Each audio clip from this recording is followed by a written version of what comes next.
today I'm going to talk to you about education in crisis and conflict towards creating self-learning environments, safe learning environments. But first I want to start with why are we here? We're here to learn and to share, but especially we're here to support Puerto Rico. So please use the hashtag, follow the bit.ly, and donate and share. So 27 years ago, I started my career as a teacher. I have been a teacher in all levels, from preschool all the way to university. I have also, out of those 27 years, I have been a teacher trainer for 12 years. And 2 years and a half ago, I decided to make a career change and a shift a little bit of my specialty into creating programs for teachers and for students in the public school system. Through my work in development, I have been able to create programs in literacy, numeracy, but also in education in crisis and conflict, which is the topic that we're going to discuss today. The way that the presentation is going to go is I'm going to tell you what is education in crisis and conflict, give you some statistics, although numbers can usually be cold and realities are a little bit different than those numbers that try to represent what is happening in the different contexts. Then I'm going to talk to you about the challenges for educators and the things that we need to be aware of. Then I'm going to question a little bit the institutional practices that exist and maybe brainstorm with you how we can improve those institutional practices or make them really work. And then our roles as teachers and some suggestions. So what is it? Well, crisis and conflict is an issue that it affects the world all over, all countries. It's not specific to a country. It's not specific to a poor country. There are different types of crisis and conflict. And when we talk about children, it affects around 80 million children. And this is data from the Education and Crisis and Conflict Network. And what happens when you educate in crisis and conflict settings is that you need to create a space that is equitable, that you create safe learning opportunities for children and for youth, and that you need to rebuild the education system, and that will depend on the context where you are in. Additionally, you are trying to prevent and to mitigate the conflict and crisis. Now, something that is important to consider is that this is a challenge for educators because usually we are trained in our discipline, but we are not trained for these additional things that we need to consider. And that's why all the presentations that we have heard since midnight are talking about the really important role that we have, not only as teachers in general, but as language teachers, because we have the responsibility of teaching a language, teaching the culture of that language, but then again, learning from other disciplines to teach that language. You think about it, it's a really huge responsibility.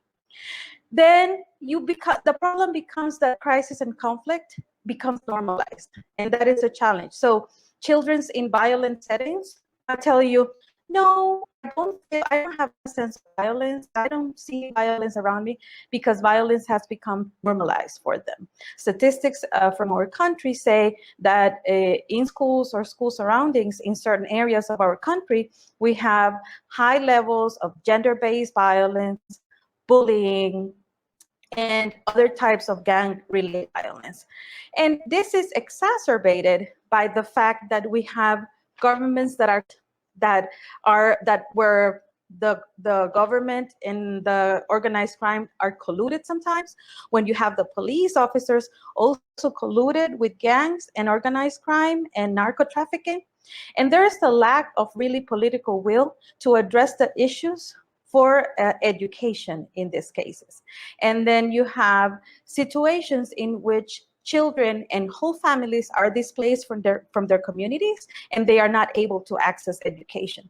And the problem is that the longer a child remains outside of the school, the harder it is for that child or that youngster to go back.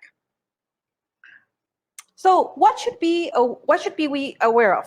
Well, crisis situations are contextual. Depending on the country or the community that you are talking about, the crisis or the conflict will be different. In some cases, it will be wars. In other cases, it will be famines. In the case of our country, for example, it's gang-related violence, it's bullying, it's gender-based violence. Another thing that educators need to understand, that it's a slow process. And like Priska was saying this morning, it's not something that you should take on. You cannot become the counselor, you need to be able to understand the problem and be able to refer to institutions or to those who could be able or who have to be able to address the situation. It is important that within our schools, we create a culture of peace that promotes a structural change. And this is a change that is not in one direction, but it comes from different structures. So it's a multi-structure change that you need to bring into the classroom. You need to create a safe environment in your classroom, a classroom where children feel safe. They have to feel that they can talk to you. They need to feel that they can trust you. And also create a safe space in the school where no violence is allowed to penetrate in the classroom. In Honduras, we have cases of schools where gangs go in or go out of the school without any problem. So we are working towards creating where gangs stay outside, and then children and parents know that they can send their children to school and they're going to be safe. And also very important, the teachers who are that's enough that they can go to work and that they will not experiment. So in order to do this, we need not only to empower the children, but empower the teachers. And this relates very closely to what Mary was saying, that brave space, creating that space where I can speak up, where the community is able to come together and create a change, where the community is able to go to their government, create changes in policies, create changes in the situation with the police. So it is important to be able to create the safe space so that then we can have that brave space where the community comes together and makes that change. But we also need well-trained teachers, not only in their discipline, but in aspects of social emotional learning, in aspects of self-care, because teachers usually have that burden of everything that is happening in their classroom, and they also need to be well taken care of. And when we talk about self-care, and Patrice Palmer speaks to this really well, it's not only that I know what tools I need for self-care, but also that the authorities, my administrator knows what are the things that I need to be taken care of. So it's a holistic approach. It's something that is really comprehensive, and it's not something that has only one solution. And then we need to be able to learn from best practices, from experiences, and from strategies. And I was telling everybody in our chat in the group, I am so amazed how this conference, it seems as all the presenters came together and sat down and aligned their presentations, because we are all speaking the same language. And that for me is the most enriching part of what we have been doing today. And then when we think about institutional practices, and if you look at it, I have it there with the question mark, is we do have laws and policies in our countries. Most of the time, these laws and policies are not being reinforced. Most of the time, laws and policies can target only individuals or may be useful for certain individuals, but not for the whole community. It requires that the community works together with their local governments and push for this change. So as development workers, as development specialists, we work towards empowering the community by telling them, you have opportunities in your community, you can be the agent of change in your community, and you can really make things happen. So there are things, and like Monica is saying, we have areas with the same issue. So our countries are not very different. This is a situation not inherent to one country that is labeled statistically as this is the most violent country in the world. This is a situation that is happening worldwide. And as teachers, we have a role in what is happening. And we need to be able to embrace that role and work towards educating not only our children, but our parents and our communities to create that change.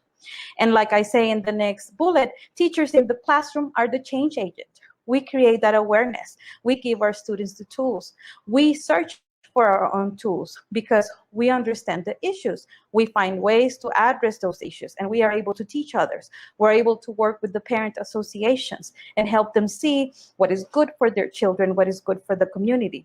And most importantly, what I've seen in my experiences in the field is that community is like that key piece of creating change. And Deborah Short said it very clearly in her presentation, building that community that comes up with a plan and takes that plan, leads it, and reaches the goal. So that is what we do as teachers, and that is our role, to create that community. And if you see the image, community is be the change, lead the change. So what is our role as teachers? What is the role that we play as people responsible for education? Not only, as I said, of a language, but we, through language, we bring many other things into play. We bring science, we bring math, we bring social studies, we bring civism, that Uli was talking about civism. So we bring that into the language classroom. So as language educators, we have a huge responsibility. And our role is being more compassionate and being more understanding. Be that mentor that one of your child, that your child needs, or one of your children needs. And even parents need that mentoring sometimes. Talk about dreams, talk about the future, create a hub for creativity.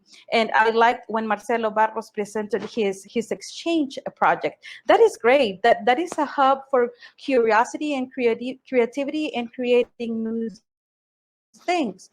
And also, I think somebody else was talking about project-based learning. That makes children and youth go into the community and talk about the real problems with the critical reflection and with the critical analysis.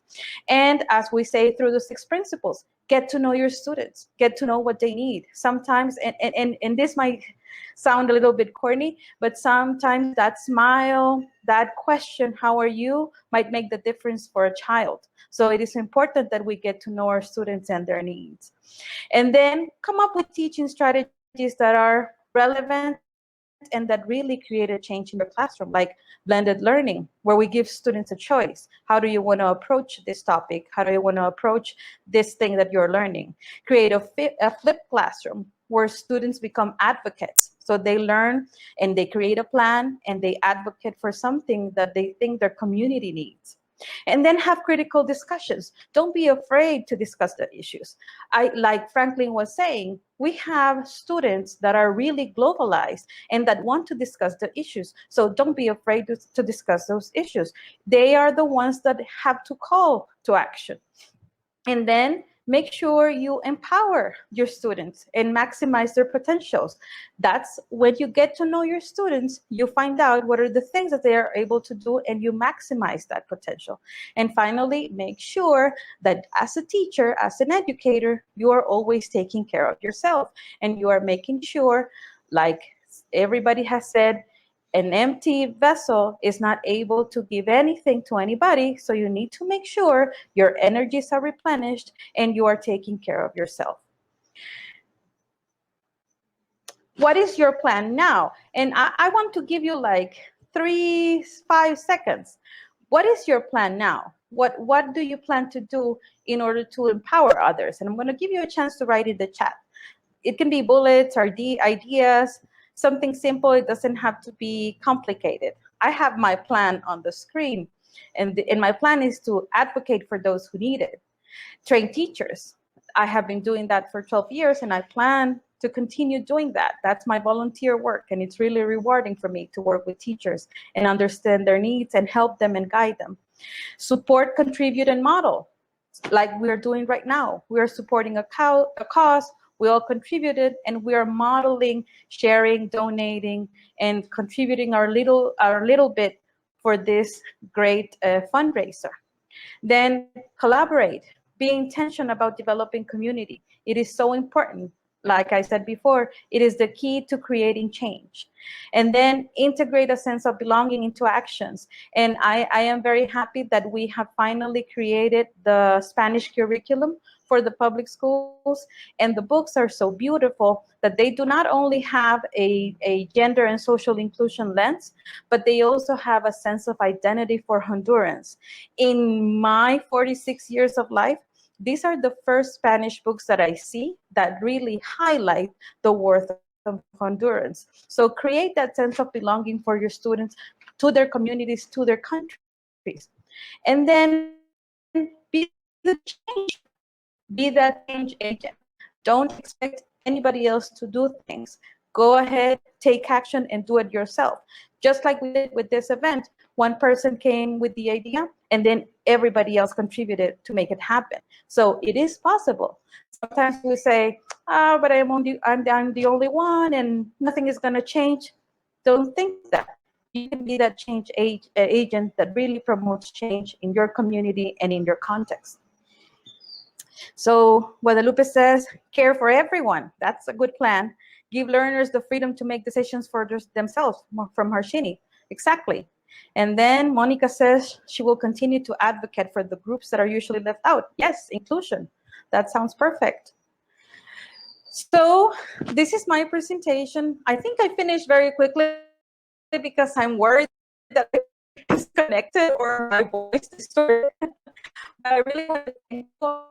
I want to thank you for supporting this event. Thank you for supporting Puerto Rico. Continue donating. We need to reach that goal 100%. Thank you very much. Thank